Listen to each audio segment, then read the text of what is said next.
Salut à tous, alors aujourd'hui je vais vous parler de la Warrior Diet. Alors qu'est-ce que la Warrior Diet? Eh bien c'est une façon de manger qui, justement, comme son nom l'indique, Warrior égale guerrier, est fait pour les gens qui ont un style de vie qui est particulier, un style de vie qui est assez intense, un style de vie qui est plutôt prenant. Et ce style de vie en fait permet d'optimiser son alimentation en ne mangeant que le soir. L'idée en fait étant de se caler un petit peu sur justement les guerriers d'antan qui passaient en fait leur temps à la guerre, notamment ça se base sur les guerriers de l'époque romaine, à l'époque où la Rome, l'Italie était on va dire le chef de l'Europe. Et pour avoir une énergie tout à fait louable toute la journée, pour pouvoir être très fort, pour pouvoir avoir un niveau constant d'énergie, les soldats ne mangeaient que le soir. Et ça avait plutôt un bon effet, puisque l'armée romaine aujourd'hui, on sait qu'elle a été plutôt victorieuse sur toutes ces guerres. Donc ça marchait bien. Aujourd'hui, en fait, il y a un courant de pensée, une façon de manger qui revient, qui permet en fait d'optimiser justement sa façon de manger en copiant ce que faisaient nos guerriers de l'ancien temps, en ne mangeant que le soir. Donc l'idée, c'est de sauter le petit déjeuner, c'est de sauter le repas du midi et de ne manger que le soir. On va voir les avantages, les inconvénients. Est-ce que c'est fait pour vous? Est-ce que je vous le recommande? On en parle tout de suite. Donc vous connaissez, je pense, le jeûne intermittent. Le jeûne intermittent étant le fait de sauter un ou plusieurs repas dans la journée. Ça se base sur le principe essentiel qu'aujourd'hui, on vit dans un monde d'abondance. On vit dans un monde où la nourriture n'a jamais été aussi présente, où il n'a jamais été aussi facile d'avoir accès facilement à la nourriture. Et si on compare ça à nos ancêtres par exemple du paléolithique, ou même il y a encore quelques milliers d'années, on n'avait pas autant de nourriture, il n'y avait pas de supermarché, il n'y avait pas de frigo rempli, il n'y avait pas de nourriture aussi facilement accessible. Il fallait mériter sa nourriture, il fallait aller la chercher soi-même et ça permettait, on va dire, d'avoir une alimentation qui était optimisée, puisqu'en fait on ne mangeait que ce qu'on avait sous la main. Aujourd'hui, avec l'abondance de nourriture qu'on a, on va manger de façon émotionnelle, on va parfois surmanger et ça va emmener pas mal de problèmes de santé. Le jeûne intermittent donc essaye de revenir justement à ces principes fondamentaux, de ne pas trop manger en ne mangeant que ce qu'il faut. Et par exemple, il y a le fasting, le jeûne intermittent, qui donne comme indicateur de ne manger que sur une fourchette de 8 heures et de jeûner pendant 16 heures. C'est le principe du 16-8, 16 heures de jeûne et 8 heures de fenêtre pendant laquelle je peux manger, pendant laquelle je peux manger presque que ce que je veux. L'idée en fait étant derrière de réguler son taux d'insuline, enfin son niveau de sucre dans le sang, donc forcément son taux d'insuline. Plus vous allez avoir votre pancréas qui va travailler parce que vous mangez régulièrement, plus vous avez tendance à fatiguer votre pancréas, donc peut-être aller vers un prédiabète ou même un diabète. Et ça va aussi favoriser le stockage du sucre que vous avez dans le sang sous forme de graisse. Donc trop manger trop souvent favorise la prise de poids et favorise le diabète. Alors forcément c'est extrêmement schématisé, c'est un peu réducteur volontairement parce que bien sûr on peut manger à peu près normalement sans avoir de soucis de santé, mais aujourd'hui on se rend compte que ceux qui pratiquent le jeûne intermittent ont des effets positifs, permettent par exemple, ça permet de réguler un taux de sucre dans le sang qui serait pas très bon. Ça permet de remettre en route un pancréas qui serait un peu fatigué. Ça permet de remettre ce qu'on appelle de la sensibilité à l'insuline et c'est plutôt efficace. La même chose pour la perte de poids, du coup, de fil en aiguille, ça en découle que ça permet de perdre du poids. Donc ça, c'est vraiment assez efficace. Donc le format 16-8, un format qui marche bien. Et derrière, en fait, la Warrior Diet, c'est quoi? C'est justement aller encore au-delà de ça. Et par exemple, un format qui peut être mis en place avec la Warrior Diet, c'est le 20-4, autrement dit 20 heures de jeûne et 4 heures pendant laquelle je peux manger. Donc ces 4 heures étant en fait souvent mis le soir parce que ça permet d'avoir une fin de journée où j'ai un créneau pour manger et le reste de la journée, du coup, je suis focus sur ce que j'ai à faire.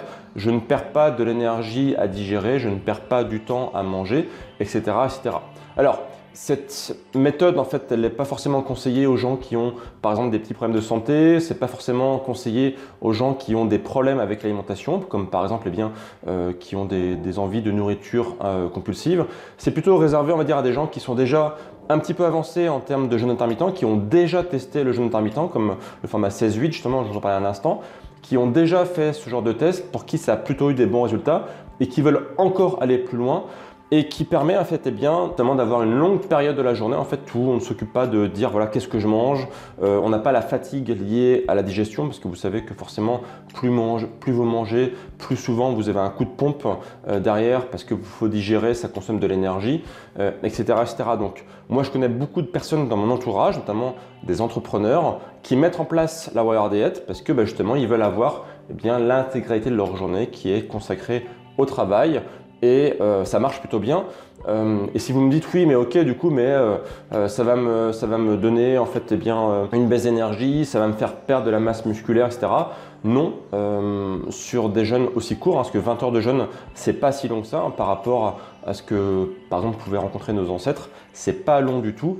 Et ça permet d'avoir une conservation de la masse musculaire et inversement une fonte de la masse grasse sans aucun problème. J'ai des amis qui sont plutôt bien baraques, qui font des sports de force et qui conservent leur masse musculaire en pratiquant la Warrior Diet sans aucun souci. Donc qu'est-ce qu'on peut manger le soir? Eh bien sur le principe, il n'y a pas de limite. Bien sûr, manger une alimentation la plus saine possible. Si vous mangez des frites et des hamburgers tous les soirs, ça ne marchera pas. Vous allez avoir en fait certes une fonte de la masse grasse, mais derrière, vous allez avoir tous les défauts de la malbouffe, comme par exemple une augmentation de l'inflammation, etc., etc.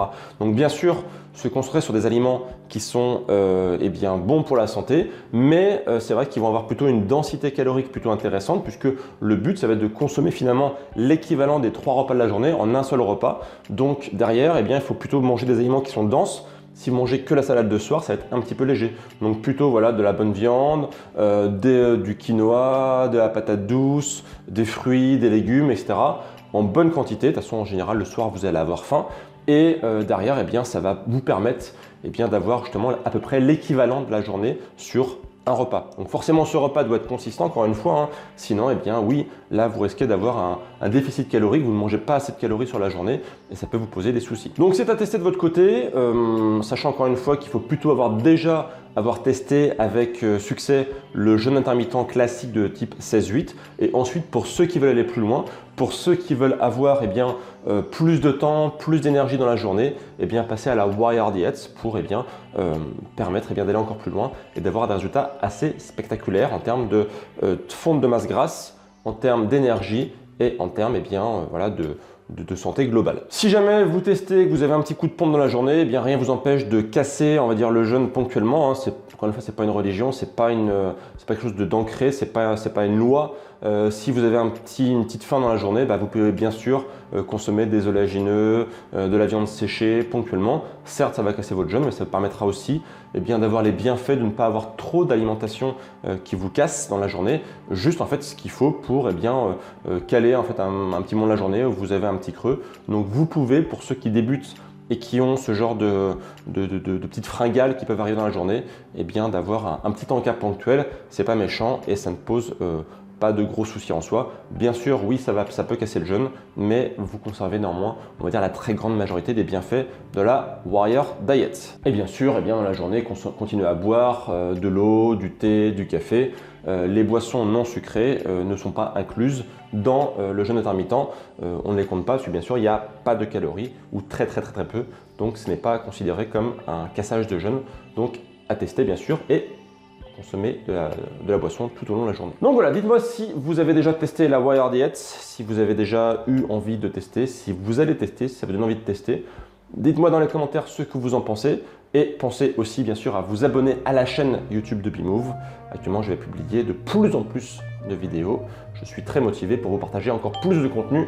Donc pensez à vous abonner et à cliquer sur la petite cloche pour être prévenu dès qu'une nouvelle vidéo est disponible. Voilà. Moi, je vous dis à très bientôt pour de prochaines vidéos. Et d'ici là, bien sûr, prenez soin de vous. Ciao, ciao!